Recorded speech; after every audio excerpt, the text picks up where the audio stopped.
Well, the stronger the emotional reaction you have to some experience in your life, the higher the emotional quotient, the more you pay attention to the cause. And the moment the brain puts all of its attention on the cause, it takes a snapshot, and that's called a memory. So long-term memories are created from very highly emotional experiences. So what happens then is that people think neurologically within the circuitry of that experience, and they feel chemically within the boundaries of those emotions.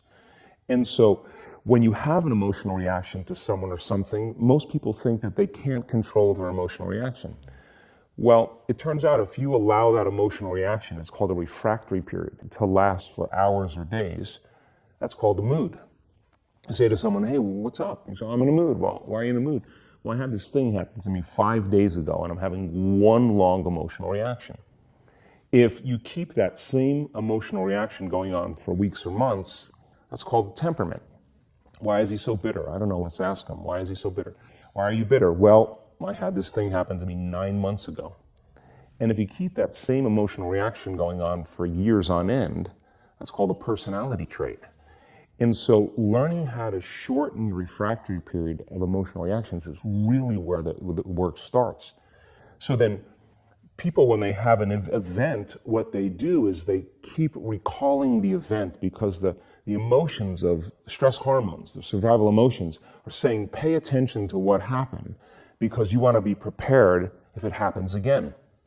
Turns out most people spend 70% of their life living in survival and living in stress. So they're always anticipating the worst case scenario based on a past experience. And they're literally, out of the infinite potentials in the quantum field, they're selecting the worst possible outcome, and they're beginning to emotionally embrace it with fear. And they're conditioning their body into a state of fear.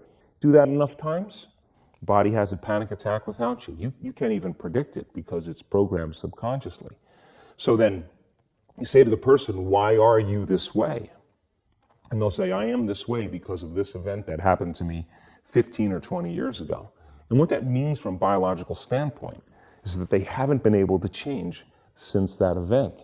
So then the emotions from the experience tend to give the body and the brain a rush of energy. So people become addicted to the rush of those emotions, and they use the problems and conditions in their life to reaffirm their limitation, so at least they can feel something. So now when it comes time to change, you say to the person, why are you this way? Well, every time they recall the event, they're producing the same chemistry in their brain and body as if the event is occurring, firing and wiring the same circuits and sending the same emotional signature to the body. Well, what's the relevance behind that? Well, your body is the unconscious mind. It doesn't know the difference between the experience that's creating the emotion and the emotion that you're creating by thought alone. So the body's believing it's living in the same past experience 24 hours a day, 7 days a week, 365 days a year. And so then when those emotions influence certain thoughts, and they do, and then those thoughts create the same emotions, and those same emotions influence the same thoughts, now the entire person's state of being is in the past. So then the hardest part about change is not making the same choices you did the day before, period. And the moment you decide to make a different choice, get ready because it's going to feel uncomfortable. It's going to feel unfamiliar. I think that the bigger thing is that we keep firing and wiring those circuits. They become more hardwired. So you have a thought and then the program runs. But it's the emotion that follows the thought. If you have a fearful thought, you're going to feel anxiety. The moment you feel anxiety, your brain's checking in with your body and saying, yeah, you're pretty anxious. So then you start thinking more corresponding thoughts equal to how you feel. Well, the redundancy of that cycle conditions the body to become the mind. So now, when it comes time to change, a person steps into that river of change and they make a different choice, and all of a sudden, they don't feel the same way.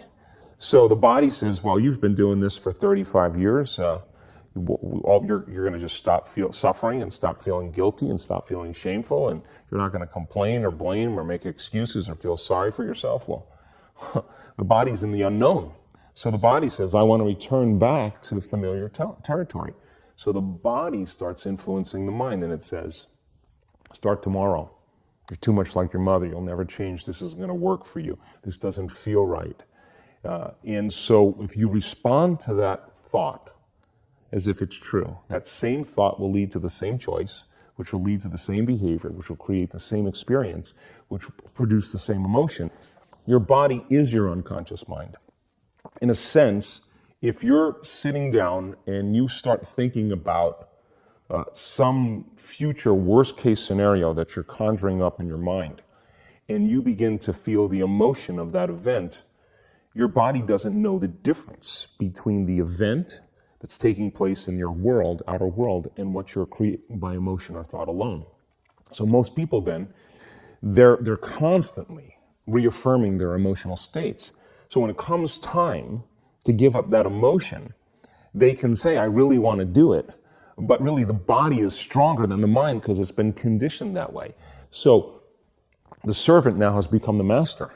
And the person all of a sudden, once they step into that unknown, they'd rather feel guilt and suffering because at least they can predict it. Being the unknown is a scary place for most people because the unknown is uncertain. And people say to me, well, I can't predict my future. I'm in the unknown. And I always say the best way to predict your future is to create it. Not from the known, but from the unknown. What thoughts do you want to fire and wire in your brain? What behaviors do you want to demonstrate in one day? The act of rehearsing them mentally, closing your eyes and rehearsing the action.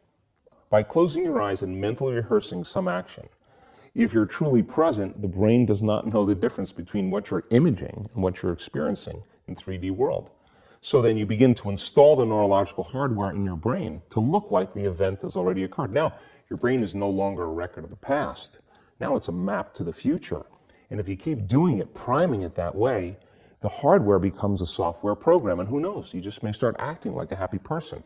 And then I think the hardest part is to teach our body emotionally what the future will feel like ahead of the actual experience.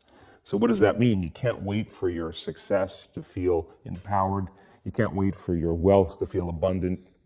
You can't wait for your new relationship to feel love or your healing to feel whole. I mean, that's the old model of reality of cause and effect, waiting for something outside of us to change how we feel inside of us. And when we feel better inside of us, we pay attention to whoever or whatever caused it. But what that means then is that from the Newtonian world is that most people spend their whole life living in lack, waiting for something to change out there. The Newtonian world is all about the predictable. It's all about predicting the future. But the quantum model of reality is about causing an effect. The moment you start feeling abundant and worthy, you are generating wealth. The moment you're empowered and feel it, you're beginning to step towards your success. The moment you start feeling whole, your healing begins. And when you love yourself and you love all of life, you'll create an equal. And now you're causing an effect. And I think that's the difference between living as a victim in your world saying, I am this way because of this person or that thing or this experience. They made me think and feel this way. When you switch that around, you become a creator of your world and you start saying, my thinking and my feeling is changing an outcome in my life. And now that's a whole different game. And we start believing more that we're creators of reality.